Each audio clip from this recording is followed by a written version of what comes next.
शिक्षा उस शेरनी का दूध है, जो इसे पिया है वो दहाड़ा है। और आप अगर दहाड़ना चाहते हैं तो शिक्षा के सिवा कोई रास्ता नहीं है आपको, फिर सब हर कदम पे लोग आपको दबाते हैं। कलाम साहब ने भी कहा था कि किसी देश का भविष्य किसी कॉलेज के अंतिम बेंच पर बैठा हुआ विद्यार्थी के देख क्या बता सकते हैं। गरीबी होना कोई पाप नहीं है। एक रेस के घोड़ा को अगर आप देखिएगा ना, तो रेस पे घोड़ा पे ना, घोड़े पे जो बैठा होता है घोड़सवार, उस घोड़े को बहुत मारता है, इतना तकलीफ देता है कि घोड़ा को समझ में नहीं आता है कि हमको तकलीफ क्यों दे रहा है। लेकिन रियलिटी में देखिएगा ना, तो उसका मालिक उस घोड़े को जिताना चाहता है। तो उसी तरह हमारा मालिक भगवान है। अगर हमें गरीबी दे रहा है, तकलीफ दे रहा है ना, तो आप इससे घबराइए नहीं। वो मालिक हमें जिताना चाह रहा है, और आप रेस छोड़ के भाग जाइएगा तो क्या करेगा? वो तो आपको जिताना चाह रहा है।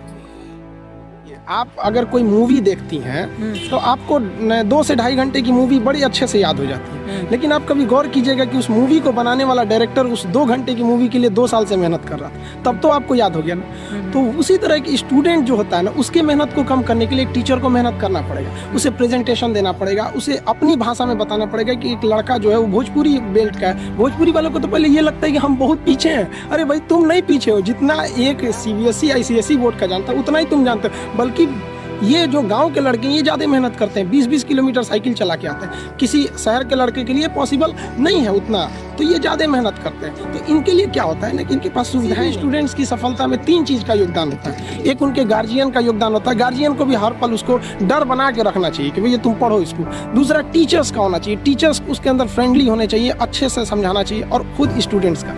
अगर ये तीनों का संयोग हो गया ना, तो दुनिया में ऐसा कोई चीज़ नहीं है जिसे जीता नहीं जा। जिस दिन हिंदुस्तान का लड़का इस एनर्जी के साथ स्कूल में जाएगा, जिस एनर्जी से वो सिनेमा घर में जाता है किसी मूवी को देखने के लिए, उस दिन ये देश बदल जाएगा। और ये पक्का बदलेगा, ये मेरा पूर्ण विश्वास है। थोड़ा वक्त लगेगा, लेकिन ऐसा नहीं है कि बदलेगा नहीं। पढ़ाई इतना दिलचस्प चीज़ होता है ना कि आपको 1 घंटे का क्लास कब खत्म हो जाएगा पता ही नहीं चलेगा, बशर्ते टीचर्स उस माहौल में देखा हो। देखिए, पढ़ाई की 2 चीज़ें होती हैं। एक टीचर जो होता है ना, वो तो पढ़ लिया, उसका लेवल बहुत ऊपर है, और जो स्टूडेंट है ना, वो तो अभी शुरुआत कर रहा है, तो उसका लेवल बहुत नीचे है। बड़ा अंतर होता है ना ये 2 चीज़ों में समन्वय बनाना। जैसे सुई में धागा डालना, दोनों को एक लाइनर होना जरूरी है, तो ही जाएगा। तो इसलिए क्या करना है कि टीचर्स को अपने लेवल को थोड़ा सा नीचे लाना। उसके लिए आसान है टीचर को कि भाई जो समझा रहा है बड़े लैंग्वेज में, उसको देहाती लैंग्वेज या नॉर्मल लैंग्वेज में समझाए, अपने लेवल को थोड़ा सा नीचे। और लड़के का भी ये कर्तव्य बनता है, माँ बाप का भी कर्तव्य बनता है कि उसको हमेशा प्रेरित करके थोड़ा सा तुम घर से थोड़ा सा मेहनत करके आओ इसमें कि सर आज क्या पढ़ाने वाले हैं। जैसे ये हो जाएगा फिर कोई समस्या नहीं आएगी। तो टीचर स्टूडेंट दोनों की ओर से होना चाहिए इस चीज़ को। लेकिन टीचर को समझना चाहिए कि आप पढ़े लिखे हैं, आपसे गलती ना हो, इसलिए आप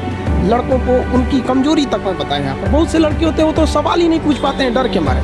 ये नहीं होना चाहिए, क्योंकि वो टीचर को टीचर समझ रहा है। लेकिन अगर टीचर को जिस दिन वो दोस्त समझने लगेगा ना, वो सवाल पूछेगा। और अगर वो सवाल नहीं पूछ रहा है तो आप क्या कर रहे हैं? 130 करोड़ जनसंख्या में आप एक मानव संसाधन को खराब कर रहे हैं अपने विद्यालय में बैठा के। वो सवाल नहीं पूछा तो क्या करेंगे? मेरे लाइफ का एक ही प्लान है कि भाई जो स्टूडेंट्स हैं ना, स्टूडेंट्स ये इस देश को बदल सकते हैं। आज़ादी से पहले अगर आप गौर कीजिएगा ना, तो देश को बदला था वकीलों ने मिलकर। आप चाहे वो महात्मा गांधी को उठाइए, जवाहरलाल नेहरू, मोतीलाल नेहरू, या भीमराव अम्बेडकर साहब, सरदार पटेल, या जितने भी हमारे स्वतंत्रता सेनानी रहे, तो ज़्यादातर लोगों ने वकील थे उस वक्त में। लेकिन अभी की जो दौर है वो युवाओं के हाथ में, स्टूडेंट्स के हाथ में। अब युवा अपने अधिकार के लिए आप दबिए नहीं, आप दबेंगे तो दबाएंगे। और आप पढ़े लिखे होकर दब जाएंगे तो फिर एक अनपढ़ को तो कुचल दिया जाएगा, उसको दबाया ही नहीं जाएगा।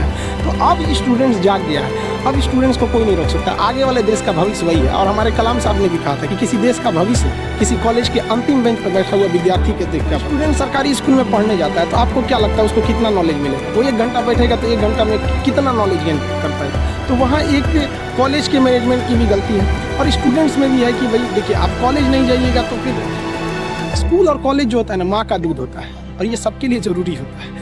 ये ज़रूरी है, वहाँ उनको भी समझना पड़ेगा। और गार्जियन के भी अंदर भी एक नैतिकता आनी चाहिए। और स्टूडेंट की जो सबसे बड़ी खराबी क्या है ना, उनके अंदर इच्छा है कि हमें कुछ करना है, उनके अंदर शौक है कि हमें नौकरी पाना है, पढ़ाई करना है, लेकिन उनके अंदर डर नहीं है। और ये डर बहुत ज़रूरी चीज़ होता है। किसी भी रिलेशन को बनाने के लिए ना, डर, ज़रूरत और इंसानियत ये बना रहना ज़रूरी है। तो टीचर के अंदर इंसानियत होना चाहिए कि भैया हमें लड़कों को पढ़ाना है। लड़के के अंदर ज़रूरत है कि अगर हम पढ़े लिखेंगे नहीं, आगे नहीं जाएंगे तो हम कोई अच्छा काम नहीं कर पाएंगे। और डर तो सबसे ज़्यादा ज़रूरत है उसके जॉब की या किसी चीज़ का। डर तो होना ज़रूरी है कि अगर नहीं पढ़ेंगे तो समाज में हमको एकदम पीछे कर दिया जाएगा। तो स्टूडेंट के अंदर ना अभी डर नहीं रहा, कर अरे क्या दिक्कत है, अगली बार फिर भर देंगे फॉर्म, फिर कर देंगे, ये कर देंगे। और गार्जियन भी नहीं पूछता है उससे कि इस साल रिजल्ट नहीं हुआ तो क्यों नहीं हुआ।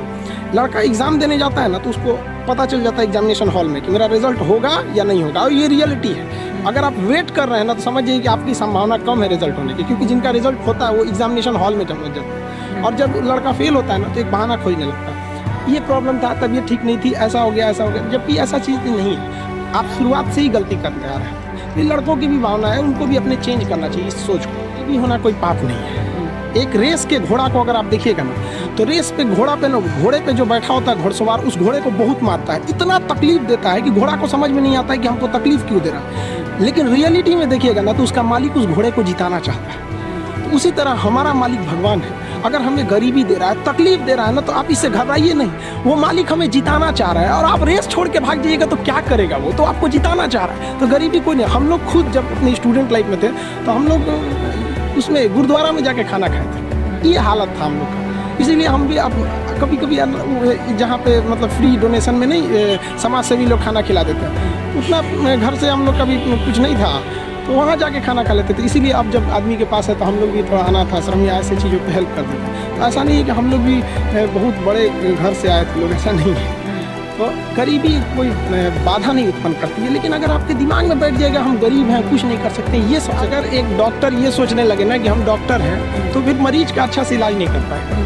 अगर डॉक्टर ये सोचे ना कि हम भी मरीज हैं, और ये सोच के वो इंजेक्शन लगाए कि हम अपने को लगा रहे हैं, तो फिर उस मरीज को बड़ा कम दर्द हो। तो टीचर जब ये सोच के पढ़ाने लगेगा ना कि हम टीचर हैं, तो फिर स्टूडेंट को समझने में दिक्कत आ जाएगी। तो टीचर को ये सोचना चाहिए ना कि हम भी एज एक स्टूडेंट की तरह ही, और एकदम मिनिमम भाषा, मतलब एकदम नॉर्मल भाषा में उसे समझ। जहाँ तक बात कहें ना कि CBSE बोर्ड या जो बड़े लोग होते हैं उनके बच्चे अच्छे हैं, तो देखिए एक बात बताते हैं, हथियार कितना भी खतरनाक और बड़ा क्यों ना हो जाए, चलाने वाला खतरनाक होना चाहिए। तो कॉलेज और स्कूल कितना भी अच्छा क्यों ना हो, पढ़ने वाला स्टूडेंट के अंदर मेहनत होना चाहिए। हिंदी मीडियम वालों के अंदर मेहनत ज़्यादा होता है, गाँव के लड़कों के अंदर बहुत मेहनत होता है। उसके पास पसीना होता है ना तो AC नहीं चलाता है, गमछा से मार लेता है पसीना, हाथ में रुमाल बांध लेता है कि पसीने से कॉपी न भीगे वहाँ पर। उसके पास तकिया नहीं होता है मोड़ने के लिए, हाथ मोड़ के लगा लेता है तकिया, वो पड़ता है सुबह उठ के। तो ऐसा नहीं है, उनके पास मेहनत है, वो बहुत मेहनत करते हैं। लेकिन उनके साथ सबसे बड़ा कमी क्या है कि आज से 5 साल पहले उनके पास कोई ऐसा साधन नहीं था कि उन्हें अच्छे टीचर मिल सके। अब तो डिजिटल ही हो गया। ये सबसे फायदा हुआ है गाँव वालों के लिए कि आप डिजिटल, आप गाँव के किसी कोना में बैठ के इंडिया के किसी टीचर से पढ़ सकते हैं। ये सबसे बड़ा फायदा है। और अमीरों को यहाँ पहले बेनिफिट मिलता था कि जो गाँव का लड़का है, बिहार का है, UP का है, उड़ीसा का है, गाँव का परिवार, वो दिल्ली जाके कैसे पढ़ेगा? अब कोई दिक्कत नहीं है, आप एक नॉर्मल मोबाइल लीजिए गाँव से। इतना बड़ा है, आप 135 करोड़ आबादी में आपको चेंजिंग देखने में बड़ा समय लग जाएगा इसमें। लेकिन हाँ, चेंजिंग आई है, लेकिन इसका भी सदुपयोग करना पड़ेगा। अब आप देखिए कुछ लोग फेसबुक पे उल्टे सीधे पोस्ट कर देते हैं, समाज में सौहार्द बिगाड़ते हैं। तो ये लोग तो उसका डिजिटल क्रांति के लिए तो आप समझिए तो गड्ढा खोद रहे हैं उनके लिए। तो ये उन लोग के लिए ऐसा नहीं है। बट स्टूडेंट्स अभी भी जागरूक है, लेकिन वो बहक जाता है पढ़ने के लिए यूट्यूब फेसबुक में गायब हो जाता है। ये उनको अपने आप पे थोड़ा सा कंट्रोल रखना पड़ेगा।